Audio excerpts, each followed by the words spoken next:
নমস্কার, সকল ভক্ত বন্ধুদের সাদর আহ্বান জানাই বিশ্বজনীন বার্তায়। বিশ্বজনীন বার্তায় শ্রী রামকৃষ্ণ পাঠচক্রে আমরা আজকের প্রসঙ্গ শুনব স্বামী ভূতেশানন্দজি মহারাজ তার বলা কিছু কথা। ভক্তদের সঙ্গে তিনি যে কথোপকথনের মধ্যে দিয়ে আমাদের পথের দিশা দেখিয়েছেন, সেই কথাই আজকে আমরা অনুধ্যান করব। ঠাকুর মা স্বামীজির শ্রীচরণে সাষ্টাঙ্গ প্রণাম নিবেদন করে শ্রী গুরুদেবকে স্মরণ করে আমরা শুরু করছি আজকের প্রসঙ্গ। শুভ সন্ধ্যা লক্ষ্মী। সকল ভক্ত বন্ধুদের শুভ সন্ধ্যা জানাই। বিলাসপুরের দিদি, শুভ সন্ধ্যা।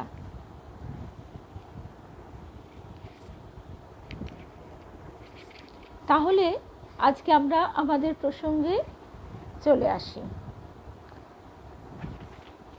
আমরা সেদিন এই প্রসঙ্গই শুনছিলাম যে শুভ সন্ধ্যা মিনুদি, শুভ্রা, শুভ সন্ধ্যা কল্যাণীদি, আমাদের অর্চনা দিদিকে শুভ সন্ধ্যা।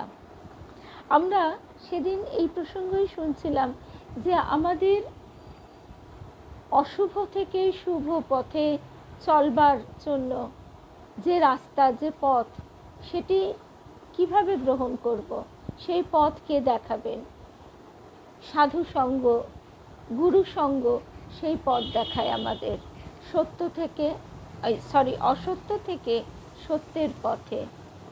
আসতো মা সদ্গময়, তমসো মা জ্যোতির্গময়।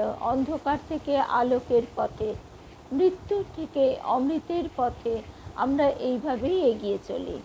সেই পথের দিশারি স্বামী ভূতেশানন্দজি মহারাজ, তার কাছে আমরা আমাদের মনে যেসব নানা জিজ্ঞাসা আসে, সেই জিজ্ঞাসা এবং তার উত্তরের মধ্যে দিয়ে দেখব কিভাবে নিজেদের আমরা গঠন করতে পারি। শুভ সন্ধ্যা লক্ষ্মী, রূপা, কুমকুমদি, শুভ সন্ধ্যা। নয়নতারা, শুভ সন্ধ্যা। এবার ভক্ত জিজ্ঞাসা করছে, শুভ সন্ধ্যা স্বপ্নাদি, চন্দনা মিত্র, শুভ সন্ধ্যা। ভক্ত জিজ্ঞাসা করছে, এবং আজকে আমাদের প্রথমেই যে জিজ্ঞাসাটি আমরা শুনব, এটি আমাদের সকলের, প্রত্যেকের এই মনের অবস্থা হয়, এ বিষয়ে কোনো সন্দেহ নেই। রূপরানী, শুভ সন্ধ্যা। মনটা বেশ কিছুদিন একটা ভালো ভাব নিয়ে থাকে।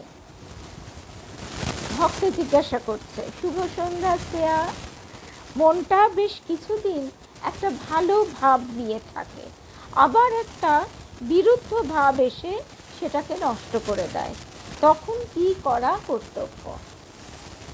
মহারাজজি বলছেন, শুভ সন্ধ্যা ছন্দা সরকার, সংযুক্তা, জয়ন্তীদি। মহারাজজি বলছেন সেই পূর্ব ভাব ফিরিয়ে আনবার চেষ্টা করাই কর্তব্য। এ তো সোজা উত্তর। যতদিন না পূর্ব ভাব দৃঢ়ভাবে প্রতিষ্ঠিত হয়, ততদিন এরকম বারবার চেষ্টা করতে হবে পূর্ব ভাব ফিরে পাবার জন্য। অর্থাৎ আমরা বেশ কিছুদিন মনের বেশ একটা সুন্দর উত্থান দেখছি, বা আমরা মনের একটা উদ্দীপনা দেখছি। ঈশ্বরীয় প্রসঙ্গ, ধর্ম প্রসঙ্গ, আধ্যাত্মিক প্রসঙ্গে আমাদের মন সদাই ব্যক্ত থাকছে, কিন্তু তারপর দেখা গেল হয়তো কারোর কোনো কথার আঘাতে, বা সাংসারিক কোনো ঝঞ্ঝাট ঝামেলা, বা নিজের কোনো ভুল। অনেক সময় কি হয়, শুভ সন্ধ্যা জয়শ্রী, অনেক সময় কি হয়, আমরা মনটাকে বেশ সুন্দর করে তৈরি করলাম, কিন্তু ওই যে বলে না উটকো ঝামেলা, সেই রকম সংসারে তো লেগেই থাকে।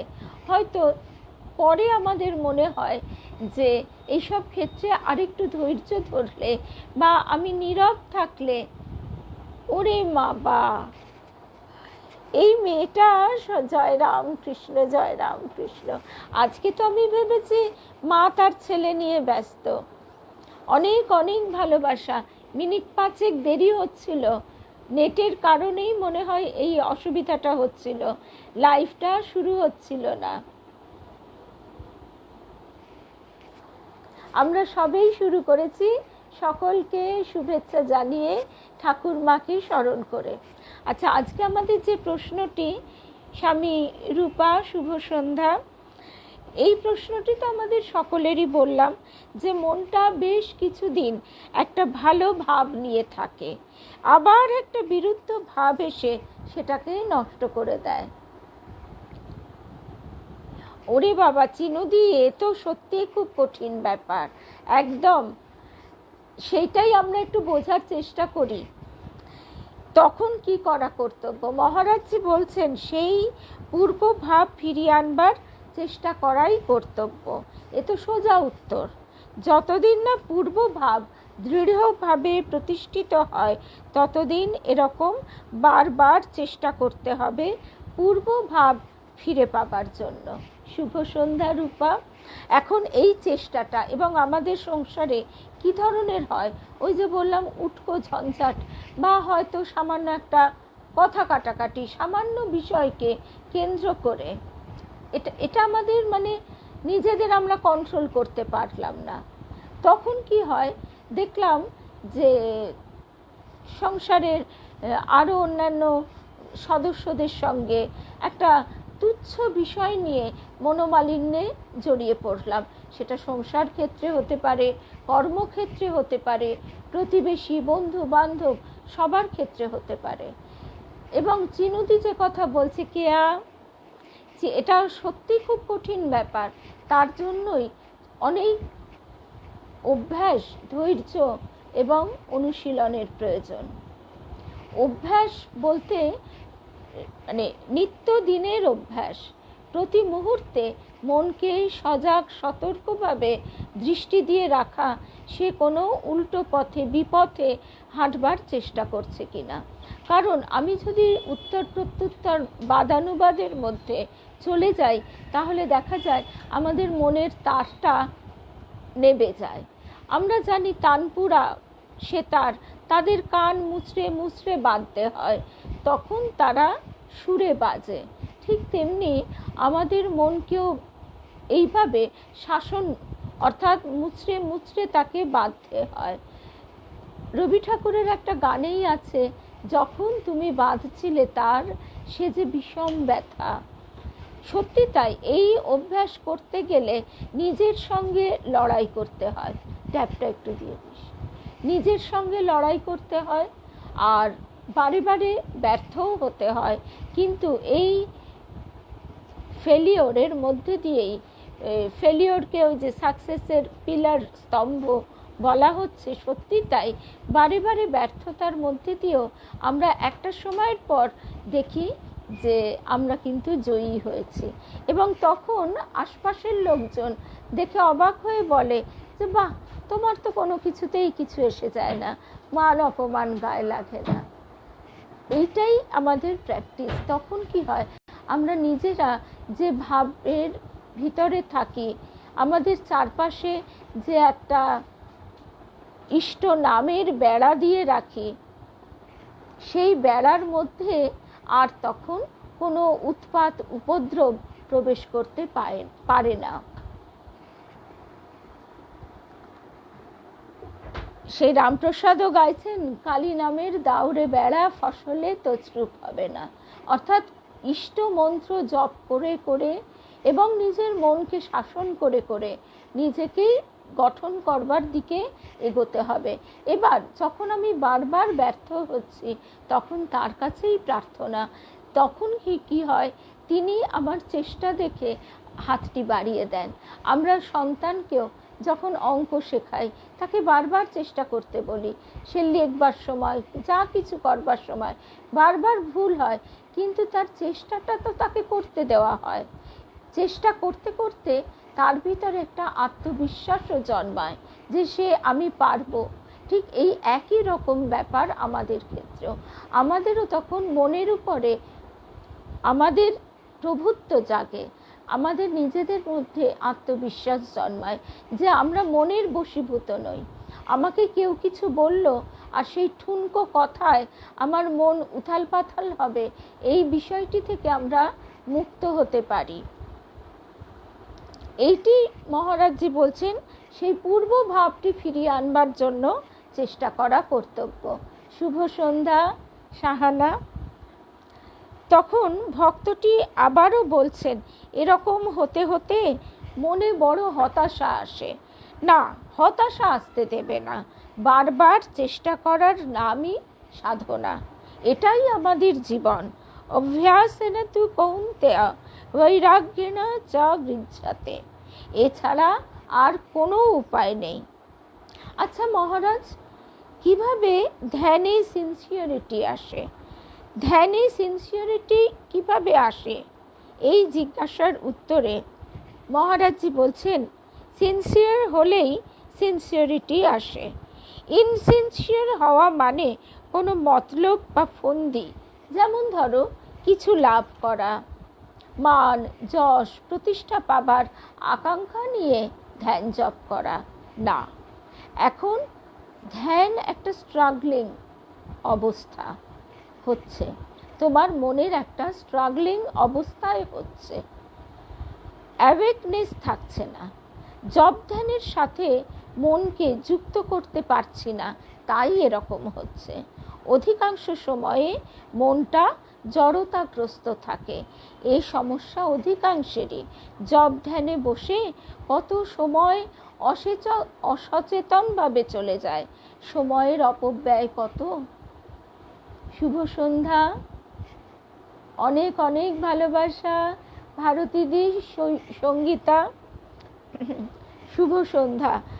জানি আমাকে শোভা বলেছে আজকে তোমরা গেছো আমাদের গুরুদেব দেবী মায়ের যে সাধন স্থল, সেই ঘরটির মধ্যে এমন কিছু মাহাত্ম্য বা মাধুর্য আছে, এমন একটা শান্তির বাতাবরণ আছে যে সেখানে গেলে সত্যি একটা শীতল স্পর্শ পাওয়া যায়। বীরশিবপুর আমাদের এখান থেকে বেশ খানিকটা দূর হয়ে যায় বলে যাব মনে করলেই যাওয়া হয় না। উলবেড়িয়ার আগের স্টেশন হচ্ছে বীরশিবপুর।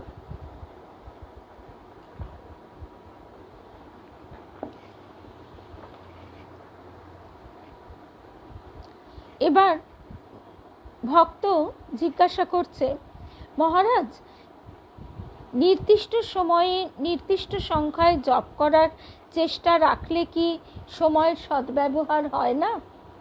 মহারাজজি বলছেন, অনেকভাবেই হয়। আসল কথা হলো অ্যাওয়ার থাকা, সজাগ থাকা। সজাগ থাকার চেষ্টা করলে অনেকভাবেই হতে পারে। দেখো, 2 ঘন্টা আসনে বসলেও কিছু হবে না, সজাগ থাকতে হবে। আমরা বলি সময় পাই না, আমরা জানি না কত সময় আমাদের অজ্ঞাতসারে চলে যাচ্ছে। আমরা সচেতন, কনসিয়াস বা সতর্ক, অ্যালার্ট না থাকার দরুন কত সময় আমাদের আঙুল গলে চলে যাচ্ছে। আমরা কি আমাদের সময়ের সদ্ব্যবহার করছি? সময়ের অপব্যবহার কত হচ্ছে তার হিসাব রাখছি? মনকে এক চিন্তায় নিয়োজিত রাখছি? মহারাজজি ভক্তদের কাছে এই প্রশ্নগুলো তুলছেন। শুভ সন্ধ্যা মৌসুমী, রুমাদি শুভ সন্ধ্যা, ভারতীদি শুভ সন্ধ্যা। এই কথাটা আমাদের দেবীমাও বলতেন যে তোমরা 2-1 টাকা পয়সা, 2-1 পয়সা, তখন তো পয়সাও ছিল, 4 আনা 8 আনা এরকম পয়সার তো আমরাও দেখেছি, 10 পয়সা 5 পয়সাও দেখেছি। তাই দেবীমা বলছেন যে তোমরা ওই 2-4 পয়সা কি 2-1 টাকা এদিক ওদিক হলে কত হাহুতাশ করো, তাই নিয়ে কত মন খারাপ হয় তোমাদের, কত চিন্তা করো। অথচ কত সময় যে তোমাদের চলে যাচ্ছে সে কথা তোমরা ভেবে দেখো না।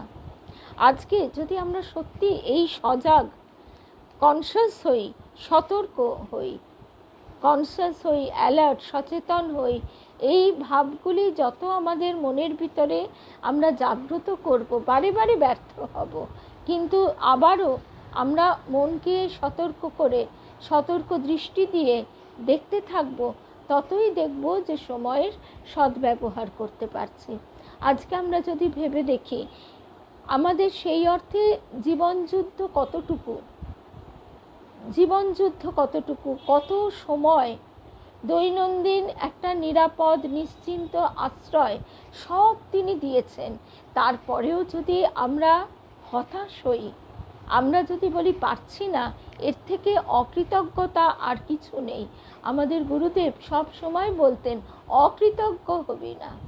তিনি দিয়েছেন, আবার এত অধিক দেননি যে তাই নিয়ে হিমশিম খেয়ে হিসেব নিকেশ রাখতে বহু সময় ব্যয় হচ্ছে। তা এত কিছুর পরেও আমরা যদি সময়ের সদ্ব্যবহার করতে না পারি, সেটা হচ্ছে মহামায়া ওই মনকে আঁখি টেরে খেলতে পাঠানোর কারণ। সেই জন্য তাকে আমাদের বশে আনতে হবে, এটাই হচ্ছে মূল কথা। ঠাকুর বলছেন মনেই বদ্ধ, মনেই মুক্তি। শুভ সন্ধ্যা, শুভ্রাদি পূর্ণিমা, শুভ সন্ধ্যা। তখন ভক্ত আবার বলছেন কিসের চিন্তায় মনকে নিয়োজিত রাখব? মহারাজ বলছেন এক চিন্তায়, মানে শুভ সন্ধ্যা শিবানী, মানে আমরা আমাদের জীবনের একটা লক্ষ্য স্থির করেছি।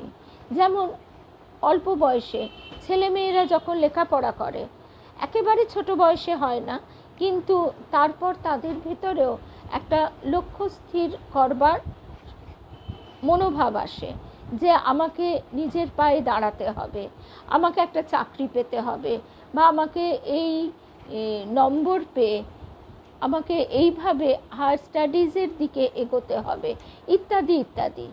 সেই লক্ষ্যটি স্থির করে সেটিকে ফোকাস করে সে তার শ্রম, সে তার মনের শক্তি সব কিছু দেয়, এবং তখন সে কিন্তু আলস্যে বিলাসিতায় সেইভাবে আর গা ভাসায় না, সেই সচেতনতাটা তার এসে যায়। কিন্তু যেহেতু সেটা স্থূল বিষয়, সেই হেতু এবং সে তখন সেটার ওপর মানে ফোকাসটা করতে পারে। যেমন একজন যদি কারোর লক্ষ্য থাকে যে আমি বিদেশ যাব, তখন সেটার দিকে তার ধ্যান, মনোযোগ, শ্রম সমস্ত কিছু সে ঢেলে দেয়।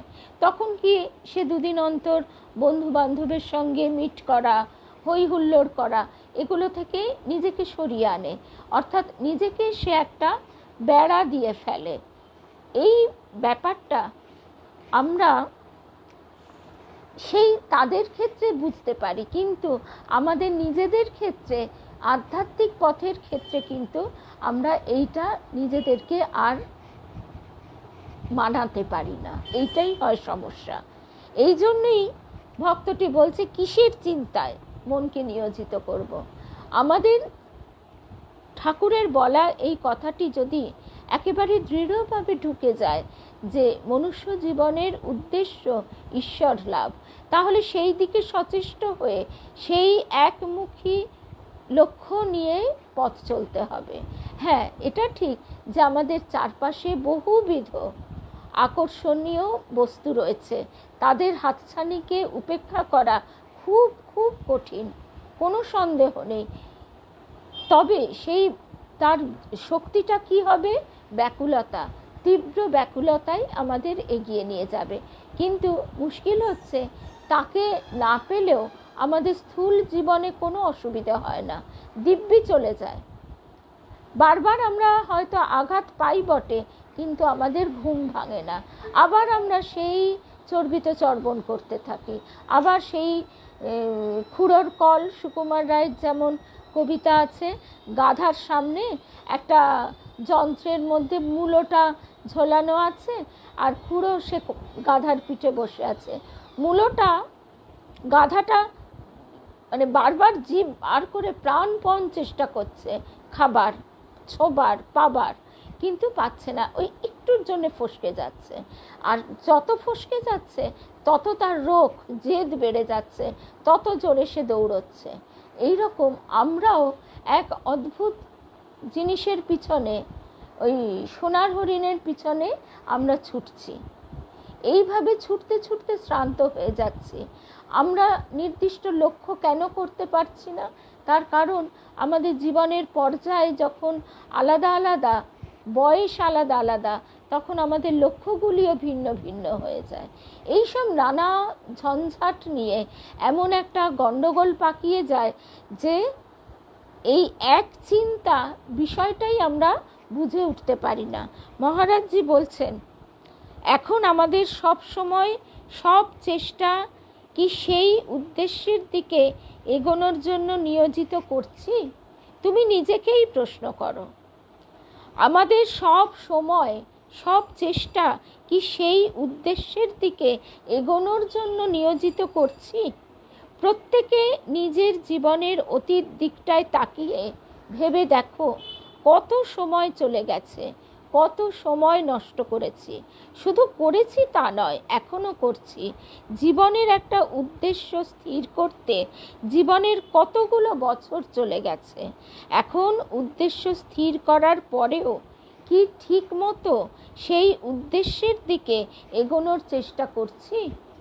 যে সায়েন্টিস্ট বা যে একটা লক্ষ্য যে আমি প্রফেসর হব, কি আমি ডাক্তার হব, বা আমি ছবি আঁকবো, সে যদি সেইটি লক্ষ্য করে সেই দিকে এগোয়, সে একসময় সাফল্য লাভ করে। সেই রকম সেই দৌড়টা হয় ছোট, আর সেটা এতটা সূক্ষ্ম নয় বলে সেটা অনেকটা ধরাছোঁয়ার মধ্যে। এই জায়গাতেই আমাদের আধ্যাত্মিক লক্ষ্যটা আমরা যেন ঠিক ধরতে বুঝতেও পারি না। যে চেষ্টা করছি সেটা যেন, মহারাজজি তাই বলছেন, যে চেষ্টা করছি। আমরা এখন বলবো শুভ সন্ধ্যা শ্রী, আমরা সবাই হয়তো বলবো যে কেন মহারাজ আমরা কি চেষ্টা করছি না? এই তো জপ ধ্যান করছি, নিত্য পুজো করছি, আহ্নিক করছি, পূজা করছি, মঠ মিশনে যাচ্ছি, ঠাকুরের কথা শুনছি, তার গান শুনছি, তার নাম করছি। কিন্তু মহারাজজি আমাদের ঠিক ভুলটা চোখে আঙুল দিয়ে দেখিয়ে দিচ্ছেন। যে চেষ্টা করছি সেটা যেন পথের এদিক ওদিক চলে যাবার মতো, সোজা পথে যেতে পারছি না।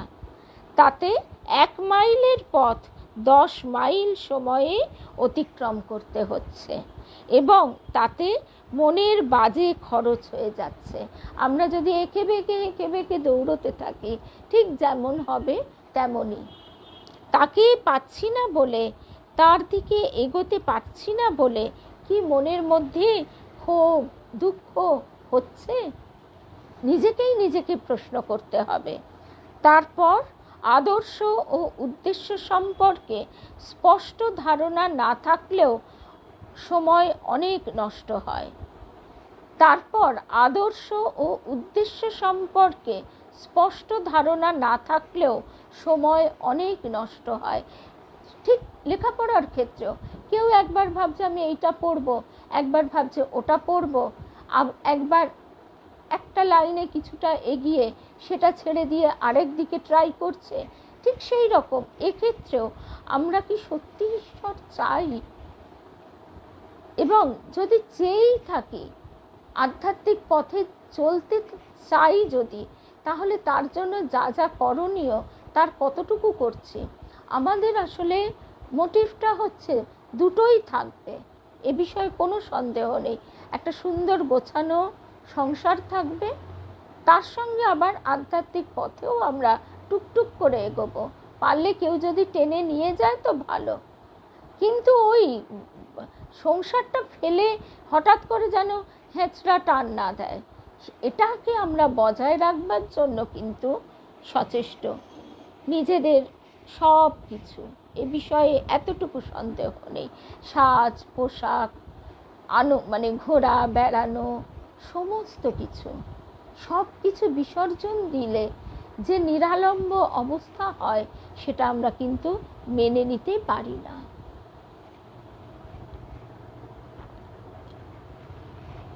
মহারাজজি, স্বামী ভূতেশানন্দজি মহারাজ, তার যে রসিক স্বভাবের কথা সে আমরা তো সবাই জানি। আজকেই স্বামী স্তবপ্রিয়ানন্দজি মহারাজ খুব সুন্দর একটা পোস্টে দিয়েছেন। স্বামী ভূতেশানন্দজি মহারাজকে একজন প্রশ্ন করছে, মহারাজ আপনি এত রসিক কেন? তখন তিনি উত্তর দিচ্ছেন, খানিকক্ষণ মৌন থেকে উত্তর দিচ্ছেন, বুঝলে তো, ঈশ্বর হলেন রস স্বরূপ, আমি তার চিন্তা করি তাই আমি রসিক, তুমিও তার চিন্তা করো, তুমিও তাই হবে। তাই এখানেও আমরা মহারাজজির সেই রসিক স্বভাবের স্পর্শ পাচ্ছি। মহারাজজি বলছেন, ওই আদর্শ আর উদ্দেশ্য সম্পর্কে কথা চলছিল, সেই প্রসঙ্গেই মহারাজজি বলছেন, যেমন আমার কথা বলছি, ছেলেবেলা থেকেই সাধু হবার ইচ্ছে, কিন্তু সাধু হওয়া কাকে বলে ঠিক জানি না, তাই কখনো বড় বড় চুল রাখছি, কখনো বা মুন্ডন করছি। যেমন আমরা ঠাকুরের ধ্যান করি এবং ঠাকুর সম্পর্কে বিভিন্ন জনের বিভিন্ন ধারণা রয়েছে, তা থাকবেই, কারণ তার মধ্যে বৈচিত্র্য রয়েছে। যতই আমাদের পরিবর্তন হতে থাকে, ততই আমাদের আদর্শ আরও স্পষ্টতর হতে থাকে। এই কথাগুলি আবার খুব গভীর কথায় মহারাজজি চলে এলেন। যতই আমাদের পরিবর্তন হতে থাকে, ততই আমাদের আদর্শ আরও স্পষ্টতর হতে থাকে। আদর্শ ইভলভ করে, মানে যেমন দূর থেকে অস্পষ্টভাবে একটা বাড়ি দেখছি, যেন একটা আউটলাইন। যতই বাড়ির কাছে এগোচ্ছি, ততই বাড়িটা আমার কাছে স্পষ্ট থেকে স্পষ্টতর হয়ে উঠছে। এবার আমাদেরও মনের তো পরিবর্তন হয়, রূপান্তর হয়। আমার 30 বছর বয়সের মনটা নিশ্চয়ই আজকে 55 বছর বয়সে এক নেই, বা আমার 30 বছর বয়সের যে চাওয়া, যে ধরনের বাসনা ছিল, সেগুলি এখন হাস্যকর মনে হয়, সেই বিষয়গুলিকে তুচ্ছ মনে হয়। তো সেই রকম ইভলভ, আমাদের এই যে ইভলভ থেকে, মানে ইভলিউশন কথাটা যার থেকে এসেছে, ইভলভ মানে হচ্ছে রূপান্তর, আরও বেটার হওয়া, বিবর্তন। তো এইভাবে আমাদের মনেরও আদর্শেরও একটা বেটার রূপান্তর ঘটতে থাকে। তখন ভক্ত জিজ্ঞাসা করছে, বলা হয় যতই আমরা আদর্শের দিকে এগোতে থাকি, আদর্শ ততই দূরে সরে যায়, এরই নাম কি ইভলভ করা? মহারাজ দৃঢ়ভাবে বলছেন, না, ইভলভ করা মানে স্পষ্টতর হওয়া, অর্থাৎ বেটারমেন্ট। তুমি আরও ভালোর দিকে এগিয়ে যাচ্ছ, আরও স্পষ্ট হচ্ছে। ওই যে বাড়ির দৃষ্টান্ত দিলাম, ইভলভ করা মানে দূরত্ব বাড়া নয়, একদম পারমিতা, দূরত্ব বাড়া নয়, দূরত্ব কমে আসা।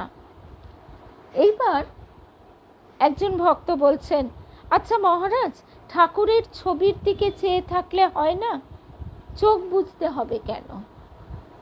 তখন মহারাজজি বলছেন, দেখো, মনে হয় বটে আমরা ঠাকুরের ছবির দিকে চেয়ে আছি, কিন্তু সঙ্গে সঙ্গে এটা ওটাও দেখছি, চোখ এদিক ওদিক চলে যাচ্ছে, চোখ সর্বদা এক জায়গায় থাকে না।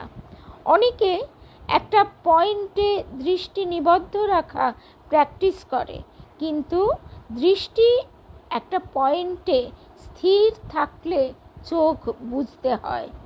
চোখ বুঝলে বাইরের ডিস্টারবেন্সগুলো প্রতিহত হয়। এখন শুধু ভিতরের বিক্ষেপ, অর্থাৎ ভিতরের চাঞ্চল্য, ভিতরের যে ডিস্টারবেন্সগুলো সেইগুলো, আর চোখ খুলে রাখলে কি হয়, ভিতর বাহির দুদিকের বিক্ষেপই রয়ে গেল। আচ্ছা মহারাজ, ভিতরের বিক্ষেপ কি ধ্যান করতে করতে দূর হবে না? তাই তো, ধ্যান মানে বিজাতীয় বৃত্তির নিরাকরণ আর স্বজাতীয় বৃত্তির সন্ততি, অর্থাৎ যে বিষয়গুলি আমাদের চিত্ত চাঞ্চল্য ঘটায়, সেগুলি আমাদের ক্লান্ত করে, সেগুলি আমাদেরকে চঞ্চল করে তোলে। চঞ্চল হলেই ক্লান্ত হয়ে যায়। যেমন একটা স্থির জল, সেখানে আমরা একটা ঢিল ফেললাম, তাতে গোল গোল রিংয়ের মতো তরঙ্গ সৃষ্টি হলো, সেই তরঙ্গগুলো দূরে দূরে দূরে ছড়িয়ে গেল। আমাদের মনের মধ্যেও অনুরূপ কেউ একটা কথা বলল, কেউ একটা বিষয় বলল, কেউ একটা কোথাও যাওয়ার কথা বলল, কি একটা রান্না বান্না নিয়ে, বা কারুর নিজের তার কথা ঘটনা বলল, আমাদের মন কি হয়, চঞ্চল হয়ে উঠল। সেই কথাগুলির একটা রিয়াকশন হতে থাকে। ঠিক কীরকম হয়, এটা বৃষ্টি পড়লে জমা জলে, রাস্তায় যদি জল জমে আর বৃষ্টির ফোঁটাগুলো টুপটাপ করে পড়ে, রিং রিং রিং রিং তৈরি অনবরত হতে থাকে, আমাদের মনের মধ্যেও সেই একই জিনিস হয়। এবং তখন মনস্থির করা যে কতটা কঠিন সেটা আমরা বুঝতে পারি। সেই জন্য ধ্যানের চেষ্টা করবার কথা মহারাজজি বারবার বলছেন। আর সেটি করতে করতে কি হয়, এই বিক্ষেপগুলি, বিজাতীয় বৃত্তিগুলি চলে যায় স্বজাতীয় বৃত্তির সন্ততি, অর্থাৎ আস্তে আস্তে আমাদের মনের যে শান্ত ভাবটি সেইটি প্রস্ফুটিত হয়ে ওঠে। ধ্যানের সময় ধ্যান, ধাতা, ধেয় অর্থাৎ সব মিলেমিশে এক হয়ে যায়। মন মানেই চঞ্চলতা। মন যখন একেবারে স্থির, তখন মন আর থাকে না। আর একটা কথা, আমাদের গুরুদেব এই কথাটি বলতেন যে আমাদের একটা উপরের মন আছে, এই উপরের মনটা নিয়েই আমাদের ভিতরে ডুব দিতে হবে। যখন সেই জায়গায় পৌঁছবে তখন দেখবে সব স্থির। সেই উপরের মনের সঙ্গেই আমাদের পরিচয়, ভিতরের মনের সঙ্গে আমাদের পরিচয় ঘটেনি। একদম রুদ্রাণী, এইটি কিন্তু অমৃত কথা থেকে পড়ছি না। অমৃত কথাতেও এই প্রসঙ্গগুলো আছে কিছু কিছু বটেই। শুভ সন্ধ্যা শ্রাবণ। কিন্তু মহারাজজির এই প্রত্যেকটি কথা আমরা যত বারবার বিভিন্নভাবে বিভিন্ন জনের প্রশ্নের পরিপ্রেক্ষিতে শুনব, আমাদেরও ভিতরের যে প্রশ্ন আসে তার একটা উত্তর পেয়ে যাব। আর আজকে আমরা যে বইটি থেকে শুনছি সেটি হচ্ছে প্রণামিকা। এটি খড়দহ সারদা কল্যাণ সমিতি থেকে প্রকাশিত একটি অনেক পুরনো পত্রিকা, 2001 সালের বিশেষ সংখ্যা। আচ্ছা, এবারে মহারাজজি বলছেন আরেকটা কথা, ধ্যানের সময় ইষ্টের সত্তার কথা মনে রাখতে হবে। দেখো, এখন আমরা ঠাকুরের সমাধির ছবিটা ধ্যান করছি, পুরোটা সবসময়ে আসছে না। কখনো দাড়িগুলো দেখছি, কখনো বুকের ওপর কাপড়টা দেখছি। এরকম করতে করতে যখন ধ্যান গাঢ় হয়, তখন ঠাকুরের মুখ, ঠাকুরের দৃষ্টি কোন গভীরে রয়েছে, অর্থাৎ তার সত্তার গভীরে আমরাও ডুবে যাই। এটা কিন্তু কেউ বলবে আমরা শুনবো, এটা হয় না। এটা আমাদের নিজেদের ট্রাই করতে হবে। ওই যে ঠাকুর বলছে না যে পাজিতে যতই বিষারা জল লিখুক না কেন, টিপলে এক ফোঁটাও পড়বে না। সুতরাং এই অবস্থাটুকুও আমরা নিজেরাই অনুভব করব। এখন অ্যাপারেন্টলি ঠাকুরের ছবি দেখে আমরা বুঝতে পারবো না যে ঠাকুরের দৃষ্টি কোন গভীরে চলে গেছে, কিন্তু যতই ধ্যান গভীর হবে, যতই আমরা গভীরভাবে চিন্তা করব, ততই ঠাকুরের সত্তার পরিচয় পাব। ধ্যান ও জপ আলাদা কিছু নয়, দুটোই প্রকৃতপক্ষে এক। জপ করতে করতে ঠাকুরের মূর্তি ধ্যান করতে হয়। আর ধ্যান মানে আমরা বুঝি ঠাকুরের মূর্তি চিন্তা করা, ঠাকুরের ওই বসা ছবিটি মনে করার চেষ্টা করি।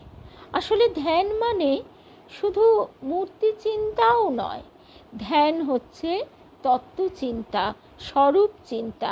ঠাকুরের স্বরূপ চিন্তা করতে হয়। স্বরূপ চিন্তা গুণচিন্তন বা লীলা চিন্তন নয়, স্বরূপ চিন্তা। যার লীলা, যার গুণ চিন্তন করছি, তার চিন্তা করা হচ্ছে তত্ত্বচিন্তা বা স্বরূপ চিন্তা। এইটি কিন্তু কঠিন একটা অবস্থা। শুধু তার কথাই ভেবে যাচ্ছি, মনটা ফাঁকা হয়ে যাচ্ছে।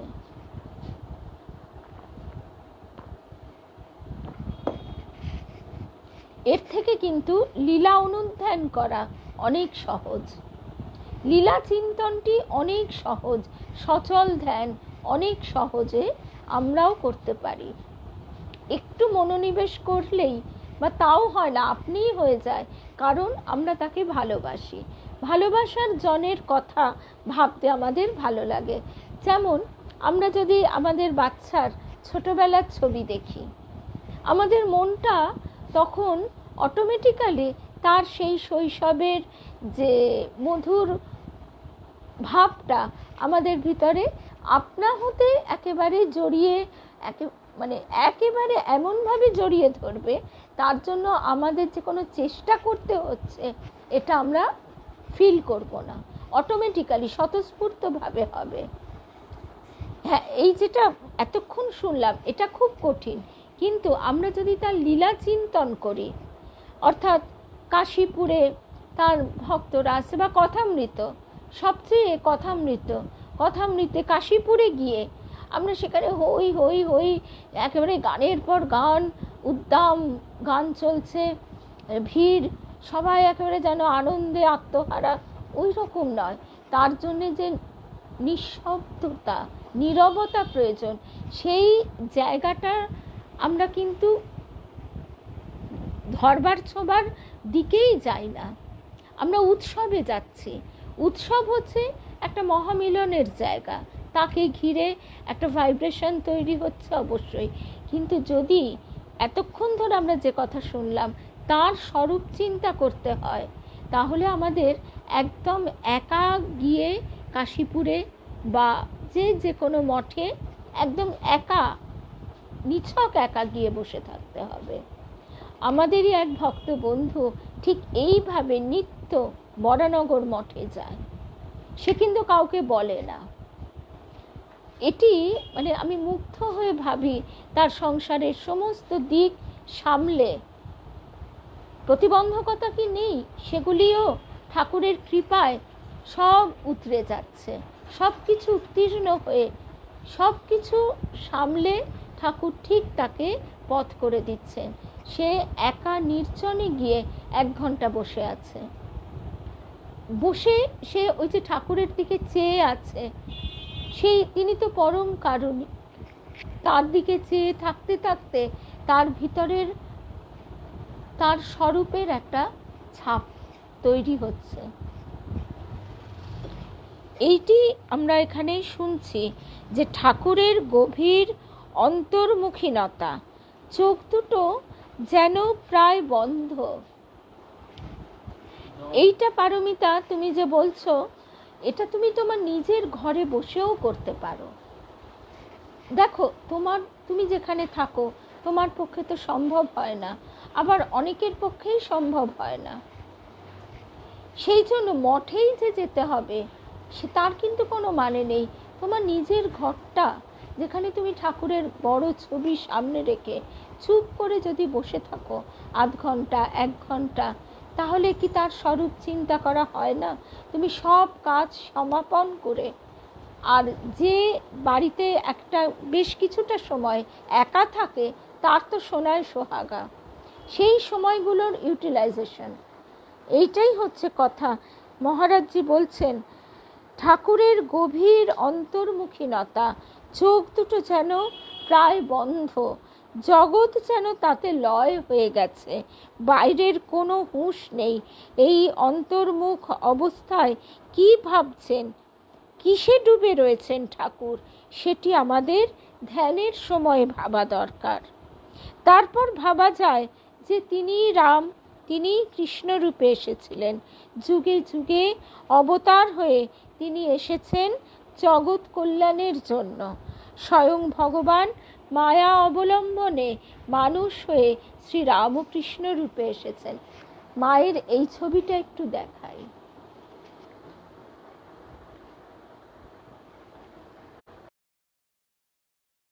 এই ছবিটা একদম আমার এই খাটের পাশেই। কি হয়, অনেক সময় শুয়ে শুয়ে, এতে সাহানাও তাই বলছে, মাতাজিও বলেন, খাটে শুয়ে শুয়ে চুপ করে বা যতক্ষণ বসে বসে মায়ের এই যে মুখশ্রী অপূর্ব, মা যেন কোথায় তার সৃষ্ট জগতের দিকে কি করুণভাবে, কি উদাসভাবে তাকিয়ে আছেন। এই মায়ের চোখগুলি খোলা আছে, কিন্তু দৃষ্টি কোন অসীম অনন্তে নিবদ্ধ। তা এই ভাবটি যদি আমরা মনের মধ্যে শুভ সন্ধ্যা ঋণাদি মনের মধ্যে একটু একটু করে আনার চেষ্টা করি, তাহলে দেখা যায় যে একটু একটু করে আমরা কিন্তু ধ্যানের আনন্দে পরিচয় পাচ্ছি। ধ্যানানন্দ। স্বয়ং ভগবান মায়া অবলম্বনে মানুষ হয়ে শ্রীরামকৃষ্ণ রূপে এসেছেন। ঠাকুরের মূর্তি চিন্তা বা ধ্যানের সময়ে এরকম ভাবতে হবে, ধ্যান মানে শুধু দাড়িওয়ালা রামকৃষ্ণ নয়।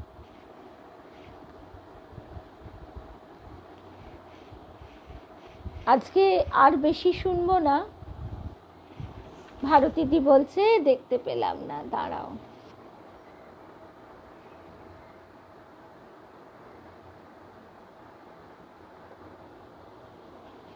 দেখলে গো ভারতীদি এই ছবিটা? আচ্ছা, এইবারে আমরা একেবারে শেষ প্রসঙ্গে চলে আসছি। এবার ভক্ত বলছেন, ঠিক আমরাও যেরকম বলি, মহারাজ এখনো কেন ব্যাকুলতা হচ্ছে না? মহারাজ এক গাল হেসে বললেন, ব্যাকুলতা গাছের ফল নাকি গো যে ধপাস করে পড়বে? ব্যাকুলতা জন্ম জন্মান্তরের সাধনায় হয়, আর সর্বোপরি তার কৃপা। ঠাকুর বলেছেন, ব্যাকুলতা এলেই অরুণোদয়। ঈশ্বর দর্শনের আর দেরি নেই, ব্যাকুলতা হলে তো হয়েই গেল। এবার আরেকজন বলছে, মনে তো খুব জোর আসছে না কেন, খুব ব্যাকুলতা হচ্ছে না কেন? এবার মহারাজজি স্নেহযুক্ত স্বরে বলছেন, এ কথাটাই বারবার চিন্তা করবে, এই কথাটাই চিন্তা করো, ব্যাকুলতা আসছে না কেন, তাকেই বলো, ঠাকুর আমার ব্যাকুলতা আসছে না কেন, এটা তাকে বলো। ঠাকুরের কাছে প্রার্থনা করার সময় বলবে, ঠাকুর ব্যাকুলতা হচ্ছে না কেন, ঠাকুর আমায় ব্যাকুলতা দাও। তোমরা জপ, ধ্যান, প্রার্থনা আরও বেশি করে করো। নিরঞ্জনের ভগবান লাভের জন্য ঠাকুরের কি চিন্তা বলো দেখিনি? বলছেন, নিরঞ্জন দিন যে যায়, তুই ভগবান লাভ করবি কবে? আমাদের কি এরকম হচ্ছে? আমাদের জীবন শেষ হয়ে এলো, তোমাদের জীবনও শেষ হয়ে যাচ্ছে, ভগবান লাভের জন্যে আমাদের কি এরকম হচ্ছে? ভগবানের অভাবে জীবন কি অসহ্য হচ্ছে? ভগবান ছাড়াই তো জীবনটা বেশ চলছে, ধুমধাম করে চলছে, বলছেন মহারাজ। তখন ভক্ত বলছেন, খুব অসহ্য কেন হয় না? কেন হয় না বলা যায় না, হচ্ছে না বলা যায়। সব কিছু জেনে বুঝেও আমরা তার জন্য ব্যাকুল হতে পারছি না, এটাই মহামায়ার মায়া। আসল কথা কি, ভগবান ছাড়া আমাদের জীবনটা অসহ্য মনে হয় না, কারণ তাকে না হলেও তো আমার জীবন চলে যাচ্ছে। রাজা মহারাজ বলতেন, যা করার 30-এর মধ্যে করে নে, পরে আর পারবি নে। সত্যি তো, যৌবনের তেজ বল সব চলে যাবে, পরে আর হয় কি? এই অবধি আজকে শুনলাম, কারণ মূল কথাটা আজকে এটাই বোঝা গেল যে নিজেদের গঠন হবার জন্য নিজেদেরই সচেষ্ট হতে হবে। সেই চেষ্টা দেখে তিনি কথা দিয়েছেন, তার কথা, তুই 1 পা এগিয়ে আয়, আমি 10 পা এগিয়ে যাব। এই কথার উপর ভিত্তি করে আমরা চেষ্টাটা শুরু করে দিই, আর তাকেই বলি, যেটা হচ্ছে না সেটা তাকেই বলি, তিনি তখন কৃপা করে দেবেন। তাহলে আজকে আমরা এই অবধি শুনলাম, আবার দেখা হবে আগামীকাল। জয় রাম কৃষ্ণ, জয় রাম।